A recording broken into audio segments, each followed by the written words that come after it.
नमस्ते। आप सभी से अनुरोध है कि कृपया हमारी चैनल को सब्सक्राइब करें, वीडियो को लाइक भी अवश्य करें और याद रखें हमारे मर्चेंडाइज सेक्शन पर यानी धर्मापणा पर अवश्य जाएं और वहां आपको जैकेट्स, ओपन जैकेट्स, हुडीज जैसी मैं पहने हुए हूँ इस तरह की, और शॉर्ट कुर्ते, लॉन्ग कुर्ते, टी शर्ट, पोलो शर्ट, ये सब आपको वहाँ मिलेगी। तो साहब, परिणाम आ गए, बिहार चुनाव के परिणाम आ गए, लेकिन परिणामों के परिणाम अब आना शुरू हो गए। जी हाँ, अब समय है पूरी तरह से मेल्ट डाउन का। आपने देखा होगा, सबसे पहले खेसारी लाल यादव आए, दुख में और विजय में, पराजय में किंचित नहीं, भयभीत में। अटल जी का उनको ऊपर अचानक जो है वो आ गया, एक क्या कह सकते हैं उसको, आत्मा आ गई अटल अटल जी की है। लेकिन अभी अभी थोड़ी देर पहले आरजेडी ने इशू किया है अपना बुलेटिन और कहा है कि साहब कि हम बिल्कुल गीता को फॉलो करते हैं, योगस्थ कुरु कर्माणि संगम त्यक्ता धनंजय। बिल्कुल हम योगस्थ हैं और सिद्धे सिद्धयो समो भूत्वा समत्वम योग उच्यते। हम बिल्कुल समत्व का पालन करते हैं और सिद्धि असिद्धि में, हार जीत में हम बिल्कुल समान भाव से रहते हैं जी। लेकिन साहब, असली जो आप देखें, जो आ रही है खबरें, मैं आपको शेयर करता हूँ। जो ट्वीट से चल रहे हैं वो दिखाते हैं कि साहब कि मामला कितना गर्म हो रहा है। तो ना केवल मामला गर्म हो रहा है साहब, परिवार में भी टूटन शुरू हो गई है। अब ये देखिए आप, ये रोहिणी आचार्य का ट्वीट है, सिंगापुर वाली। कह रहे हैं, I am quitting politics, I am disowning my family. This is what Sanjay Yadav and Rameez had asked me to do. अब रमीज का मुझे पता नहीं कौन है। संजय यादव वो हरियाणा वाले, वो पता है ना आपको, हरियाणा वाले संजय यादव रिश्तेदार। तो वो संजय यादव ही पूरी पॉलिटिक्स चला रहे थे, संजय यादव ही तेजस्वी यादव को चला रहे थे। तो अब रोहिणी आचार्य जो है वो दुखी होकर उन्होंने ना केवल राजनीति त्याग दी है, उन्होंने पूरी फैमिली ही डिसोन कर दी है। जा रही है सिंगापुर, अब नहीं रहेंगी बिहार में। बताइए, ऐसा भी कोई करता है क्या? फिर आप देखें, ये संजय हेगड़े, जानती ना आप संजय हेगड़े को? सभी जानते होंगे। ये संजय हेगड़े जो है, हम्म, वो एक सुप्रीम कोर्ट के वकील हैं और लिबरल्स में उनका शुमार होता है। बड़े लिबरल माने जाते हैं साहब। अब ये बड़े लिबरल साहब क्या कह रहे हैं, ये जरा देखिए। कह रहे हैं कि so far we had North Korean levels of media fawning, कि हमारी जो मीडिया थी वो नॉर्थ कोरियन लेवल की चमचागिरी करती थी। Now we have North Korean level of election results, कि साहब हमारे इलेक्शन जो हैं वो भी नॉर्थ कोरिया की तरह हो गए। शाबाश! अब तो मुझे लगता है कि पूरी तरह से ऐसा लग रहा है कि सारे के सारे लोग जो हैं वो पूरी तरह से सीरियसली लेने लगे हैं। किसको? हमारे भैया जी को, हमारे भैया जी यानी राहुल गांधी को। और अब धीरे-धीरे सभी जो हैं वो चलेंगे इसी ओर। अब मैं आपको ज़रा मेल्ट डाउन के नमूने दिखाता हूँ। वैसे नहीं भाई, बहुत लंबे-चौड़े हैं, मैं आपको कुछ दिखाता हूँ थोड़े बहुत और फिर इसका हम थोड़ा-सा विश्लेषण कर लेंगे अंत में। ये है अनारकली ऑफ आरा, अनारकली ऑफ आरा। बताइए, क्या कह रही हैं? कि Congress folks are innately bastards, कि कांग्रेस लोग के लोग हैं वो हरामी, अंतर्मन से ही हरामी हैं और जो भी उनके साथ रहेगा वो उसका वही हाल होगा।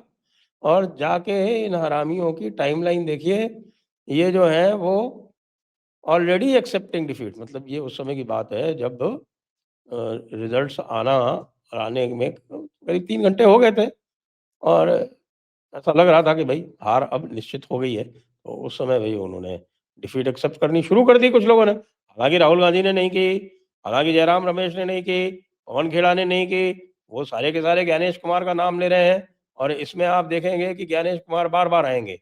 अब आइए देखिए जॉय दास जी क्या कह रहे हैं। जॉय दास कह रहे हैं, बिहार के वोटर्स को मत ब्लेम करो भाई। ये कह रहे हैं कि ये वोटर नहीं है, ये इलेक्शन कमीशन है जिसने काम किया है। यानी यार, गजब का मामला है साहब, कुछ भी हो जाए। ये देखिए ज्ञानेश कुमार फोटो तक लगा दिया ये रोशन राय जी ने। यहाँ देख रहे हैं आप? ये देखिए। कि साहब ये तो ज्ञानेश कुमार ने काम कर दिया सारा का सारा। अब अपनी हार के कारण तो ढूँढेंगे नहीं और दूसरों को ब्लेम करेंगे, तो आगे भी यही होना है, आगे भी यही होना है। ये अपूर्व भारद्वाज जी क्या कह रहे हैं? ये जो है, ये ट्राई कर रहे हैं जिसको हम बोलते हैं ना irony. Muslims and Yadav gave full votes to BJP. Tejaswi Yadav is losing. Malla rejected the post of Deputy CM. Chirag Paswan strike rate higher than BJP. And some people are still considering an election. उनका कहना है कि ये सारी चीजें तो impossible है, हो ही नहीं सकती है, चूंकि ये हुई है। इसका मतलब ज्ञानेश कुमार को हीरो बना रहे हैं भाई लोग। हाँ, ये हमारी वो नेहर result of Bihar proves no matter how many bridges falls, ये वोटर्स को गाली है, वो वोटर्स को गाली है। ये फेवरेट तरीका है वैसे आपके कांग्रेस का। और ये है साहब, ये बेस्ट, ये सुपरस्टार, ये है सुपरस्टार ऑफ द इलेक्शन, यानी प्रियंका भारती। और इनको क्रिटिसाइज कौन कर रहा है? डॉक्टर नीमो यादव। डॉक्टर नीमो यादव जो हैं वो अखिलेश के और तेजस्वी के प्रबल समर्थक हैं, और वो भी कह रहे हैं कि भैया ये प्रियंका भारती ले डूबी। पढ़िए जरा क्या लिखा हुआ है।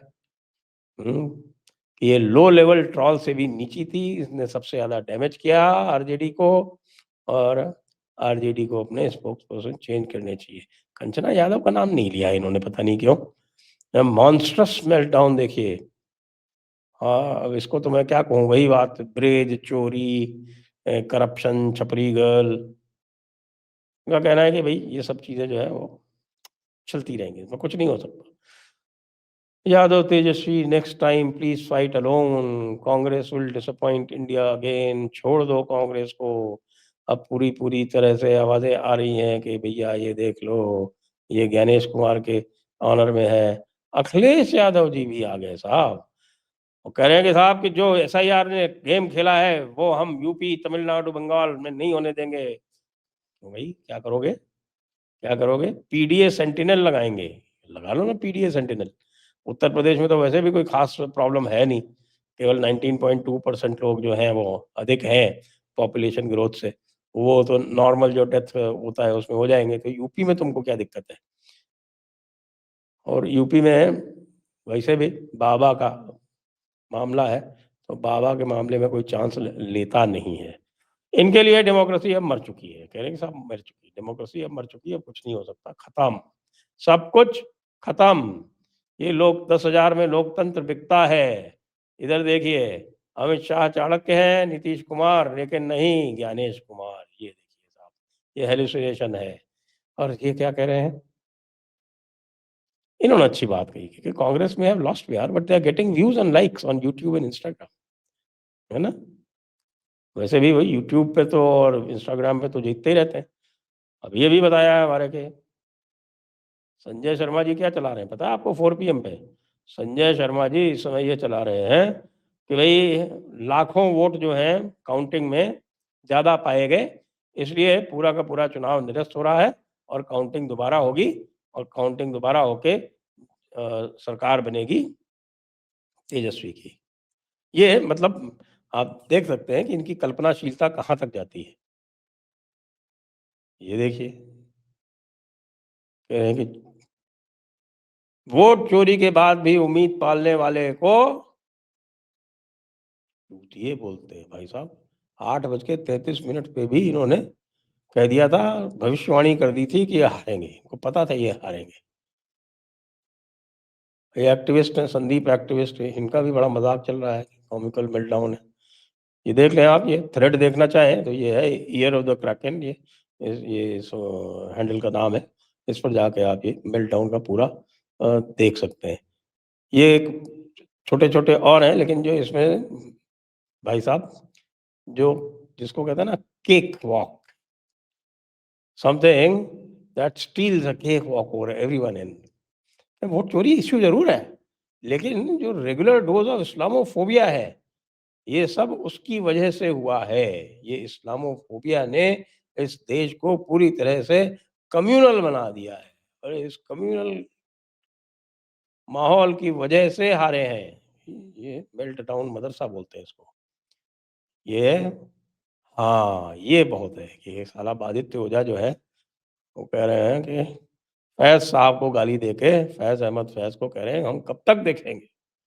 उनकी फ़ेमस नज़म है कि लाज़िम है कि हम देखेंगे। तो कह रहे हैं कि ब अब ये तो आप स्वयं पढ़ लीजिए।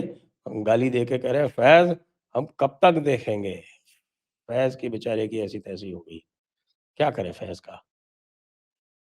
मैथिली ठाकुर के बारे में भी मैथिली ठाकुर से प्रसन्न नहीं है। ये कह रहे हैं कि एआईएमआईएम 5 और आईएनसी 4 कैसे पॉसिबल है? ये प्रूफ़ है। लेकिन नहीं प्रूफ़ ये गलत हो गया। आपने ये 1:22 पे किया था, शाम तक आईएनसी के 6 हो गए। तो इतना आपको सांत्वना पुरस्कार मिल गया। ईसीआई को कह रहे हैं ये देखिए, ये देखिए कह रहे हैं कि साहब ये नताशा अवहाड़, ये मेरे ख़्याल से जो अवहाड़ साहब हैं ना हमारे महाराष्ट्र वाले, उनके कुछ लगता है रिलेशंस में है। Petition to officially abolish elections in India and declare prime minister Modi as nation's indefinite ruler. After all if Putin can do it, why not you? मेरे ख़्याल से इस पे रेफरेंडम करा लिया जाए। बहुत सारे लोग सपोर्ट कर देंगे इसको। ध्रुव राठी जी कह रहे हैं कि what's the joy of winning if the half the population knows it is a fraud.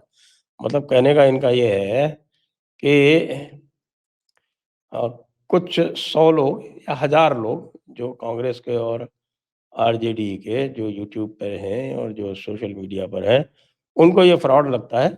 तो वो जो हैं, कुछ 100 हज़ार लोग जो हैं, वो बिहार की आधी पॉपुलेशन के बराबर। ये कह रहे हैं कि this is how democracies die. लोग कह रहे हैं कि साहब डेमोक्रेसी की जीत हुई। और ये भाई, आपने प्रियंका देशमुख वाले देखा क्या कहा था? ये मज़े का है बहुत। प्रियंका देशमुख ने पहले कांग्रेस को गाली दी। प्रियंका देशमुख अनारकली आरा जो है ये आरजेडी की सपोर्टर है। कांग्रेस वाले जन्मजात हरामखोर हैं। जो भी इनके साथ रहेगा उसका यही हाल होगा। जाके इन हरामखोरों की टाइमलाइन देखिए। अभी से ही हार स्वीकार करके अपने गठबंधन को ट्रोल कर रहे हैं। यानी 12:57 पे इन्हें पूरी उम्मीद थी कि ये जीत सकती है। अब सुरभि जो है, ये भी आरजेडी की सपोर्टर है। ये कह रहे हैं इस चू औरत की वजह से आरजेडी हारी है। हरामखोर तू है बे बीजेपी की एजेंट, भड़वी गंदगी मचाती है यहाँ पर। My God! My God! Oh हो! मेरी तो ज़ुबान ही कट गई ऐसा बोलने में। लीजिए। और बहुत से और भी मेल्ट डाउन है भाई साहब। ये देखिए, ये देखिए, I will quietly leave Twitter and focus on my career if BJP wins. इनके तो उम्मीद ही खत्म हो गई। करियर ही खत्म कर लिया इन्होंने। चलो आज से पॉलिटिक्स को बड़ा कम कर दिया इन्होंने। Bye bye legal man. हाँ, we are much the better for you quitting. ये चाचा जी हैं साहब, देखिए। चाचा जी अपने जन्मदिन पर परफॉर्मेंस देख रहे हैं कांग्रेस की। तो भाई, ये सब होने के बाद में अब ये जो हमारे अखिलेश बाबू हैं और ममता दीदी हैं, ये अब क्या प्लानिंग कर रहे हैं? इनकी स्थिति तो बहुत खराब हो चुकी है, लेकिन अब ये कुछ कर नहीं सकते। ये अपनी खीज मिटा रहे हैं, अपनी खीज मिटा रहे हैं। खीज मिटाने के लिए इलेक्शन कमीशन को ब्लेम कर रहे हैं। लेकिन मैं एक भविष्यवाणी करता हूँ और वो आप देख लीजिएगा। और वो भविष्यवाणी ये है कि इनमें से एक भी कोई पिटीशन लेके हाई कोर्ट नहीं जाएगा अपना इलेक्शन वैलिडेट कराने के लिए, या जो जीता है उसका इलेक्शन निरस्त करवाने के लिए। कोई भी हाई कोर्ट में नहीं जाएगा। अगर कभी जाएँगे तो सीधे सुप्रीम कोर्ट में जाएँगे सारे बाईपास करके, और कपिल सिब्बल को खड़ा कर देंगे। फिर कपिल सिब्बल को डाँट पड़ेगी और उसके बाद फिर ये नैरेटिव फिर से बनाएँगे कि साहब के सुप्रीम कोर्ट भी मिल गया लोगों से। डेमोक्रेसी में चुनाव लड़ने का जो तरीका है, वो ये नहीं है जिससे आप लड़ते हो। ज़्यादा देखना हो तो कैसे जीते थे, कल जो हमारा भाऊ के साथ रिज़ल्ट विश्लेषण हुआ था, उसमें चले जाना, उससे आपको स्पष्ट पता चल जाएगा। और मैं कहूँ कि अजीत अंजुम भी समझ गया। कल अजीत अंजुम ने एक बड़ा इंटरेस्टिंग थ्रेड शेयर किया था और उसने कहा था कि वो ऐसे 3 लोगों से मिले जो कि वहाँ महीनों से पड़े हुए थे और काम कर रहे थे, इंक्लूडिंग स्वतंत्र देव सिंह, जो कि उत्तर प्रदेश बीजेपी के कभी अध्यक्ष रहे थे, वो भी ग्राउंड पे काम कर रहे थे। तो भाई आप समझो कि स्वतंत्र देव सिंह जैसे लोग वहाँ महीनों से पड़े हुए हैं और काम कर रहे हैं, और ऐसे-ऐसे पता नहीं कितने मुख्यमंत्री, कितने सांसद, कितने एमएलए अलग-अलग प्रदेशों से बुला के हर कॉन्स्टिट्यूएंसी में ग्राउंड लेवल पे काम कर रहे हैं, कनेक्ट कर रहे हैं, कार्यकर्ताओं से कनेक्ट कर रहे हैं, कार्यकर्ताओं के माध्यम से वोटर्स से कनेक्ट कर रहे हैं, जो भी थोड़ा बहुत भी समाज में पहुँच रखते हैं, उनसे कनेक्ट कर रहे हैं, रैलीज़ ऑर्गेनाइज़ कर रहे हैं, नुक्कड़ सभाएँ ऑर्गेनाइज़ कर रहे हैं। ये सारा काम वो महीनों से कर रहे हैं। उसके अलावा आरएसएस वाले घर-घर जाके कनेक्ट कर रहे हैं। लेकिन हमारे भाई लोग जो हैं वो यूट्यूब पे प्रवचन करके, वोट चोरी की रैली चला के, ऊपर-ऊपर सब काम करके और थूक लगा के थूक लगा के कागज़ चिपकाना चाहते हैं। भैया ऐसे नहीं होता है चुनाव। चुनाव में बहुत मेहनत लगती है। आई समझ में? जय हिंद, जय भारत, वंदे मातरम।